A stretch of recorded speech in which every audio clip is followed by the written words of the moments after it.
Tonight, a manhunt underway for the person of interest believed to be connected to the separate murders of his girlfriend and his ex-wife. One victim was found dead in her Brooklyn apartment earlier this month, and the other killed in Schenectady over the weekend. CBS 2's Allie Bauman explains.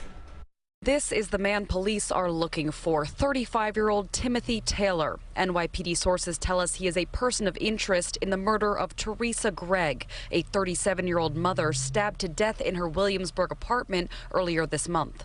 Teresa Gregg was an amazing, vibrant woman who was full of life. The victim was an officer for the Department of Homeless Services. She was found dead in her bedroom by her two daughters. Taylor was the victim's boyfriend. He had his up and down, sometimes he's mad, sometimes he's happy. One neighbor, who asked to be anonymous, told us about his last encounter with Taylor.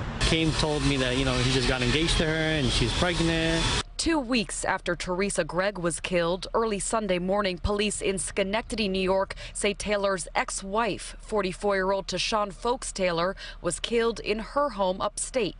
What is going on, guys? Welcome to the channel. So, here we go with another crazy story. This story out of Brooklyn.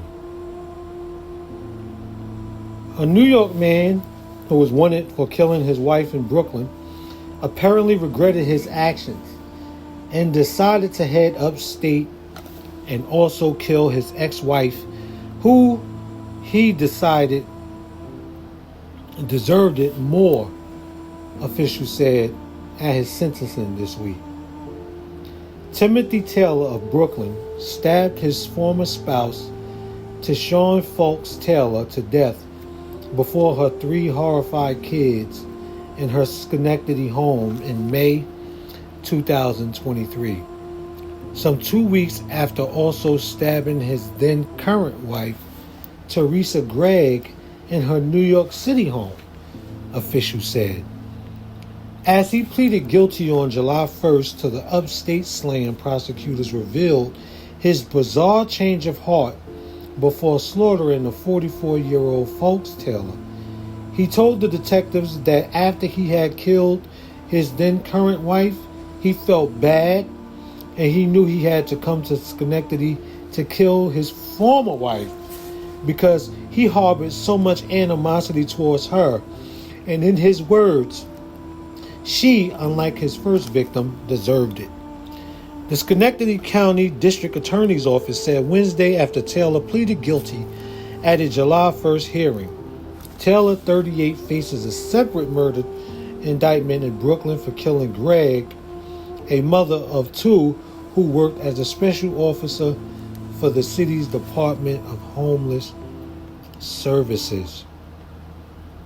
Goodness gracious. Goodness gracious. So the man says that he went to kill his ex-wife because she deserved it more than his current wife. Let me finish. There's more.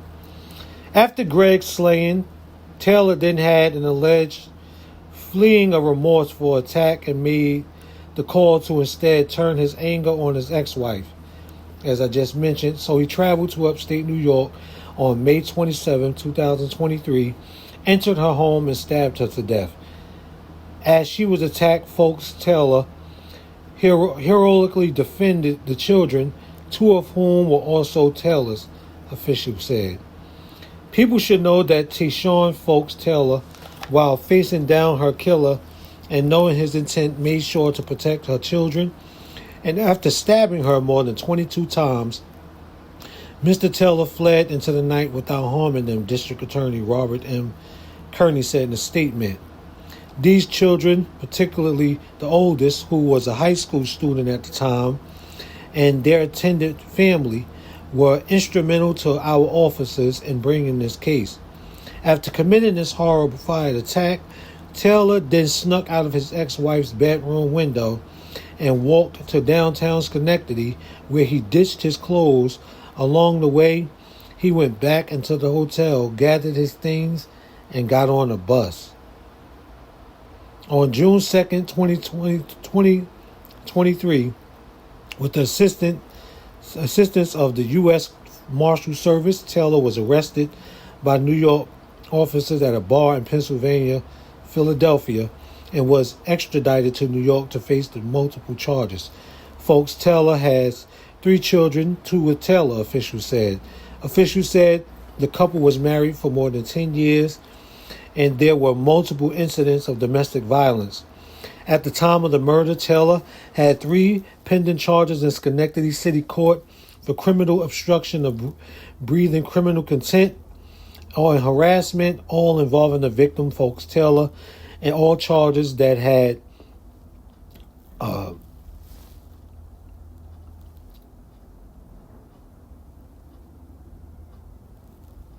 all charges that had been done on behalf or related or relocated his residence to Brooklyn. Prosecutors said Taylor agreed to a sentence of 22 years to life.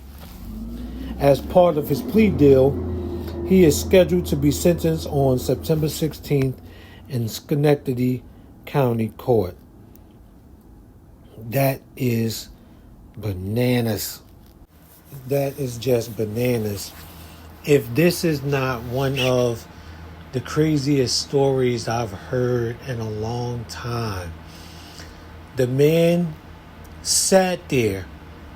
He murdered his wife. And then he thought to himself, you know what? I'm going to go murder my ex-wife too, because she's actually the one who deserves this more than my wife did. When is this man going to realize he didn't take any accountability for his psychological well-being? See, he was the problem in the relationships. And whatever he thought to himself, he made it out to be that those women were the problem. They were initially the reason why he didn't want to be with them no more. They were initially the reason why he wanted to be single. See, when he left this first lady, however that relationship ended, he probably figured to himself, I need to find somebody else to fall in love with, or somebody else to lust over, because she was not doing or wasn't what I thought she was. No, sir, you were not the person she thought you were. You was not the person. This is initially all on you, sir. This is you. This is 100% you. No fleeting accountability here in this story. You are the lunatic. You are the problem. You are the reason why your children who had to witness that will have psychological trauma for the rest of their lives and may not be able to find some sort of peace in their lives. I pray that they do find some type of peace in their lives, and that they understand that their mother did nothing wrong, that their mother didn't do anything harmful to you. You were a lunatic. Who in a right mind says to themselves, I killed one person, but this other person really deserved it? Who? Only a lunatic, a psychopath thinks to that to themselves. A narcissist is the only person who thinks that to themselves. Who thinks to themselves, I need to be God and take matters into my own hands because some people are undeserving of life. This nigga must think he's Saul. So many people are undeserving of life that I need to lay down the law. What? That is just crazy. Crazy. Rest easy to both of these women, and prayers go out to their children, the children that had to witness that. the children of his ex-wife. That is just crazy. If anybody is dealing with domestic violence, sometimes you don't know the signs in the beginning, because some people can seem so nice and they can seem so genuine in the beginning. What you have to do is you have to learn more about people and their psychological well-being. You have to forget the fact that they may be worth whatever amount of dollars, that they may have on however much jewelry, or they may have a big house or anything. You need to understand their psychological well-being. And the first time that they lay hands on you is not going to be the last time. And laying hands on you is not something they should do if they don't know how to handle problems. Yelling, screaming at you, belittling you, dehumanizing you.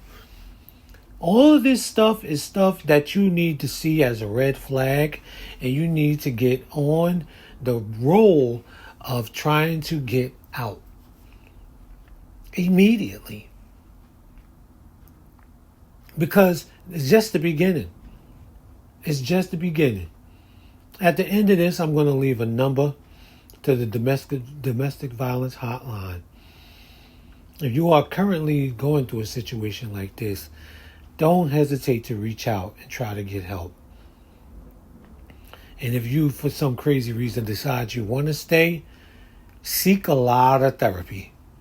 A lot of therapy for you and for that person. And if you decide to break up, don't break up while you're home alone. Don't break up with them in a place where you're by yourself and y'all are together alone. Go to a public place, a very public place, a park, the mall. Get around a lot of people before you do it. Because if the person is crazy and they got something on them, they'll still do something in public. So just get around a lot of people, as many as you can. Best place I say do it. A lot of cops in a lot of cities, they might act, a little standoffish. A precinct, a police station. Right in front of the police station. Right in front of the cops. You can even tell them what you're going to do beforehand. But the most important thing is to be safe when you're trying to exit.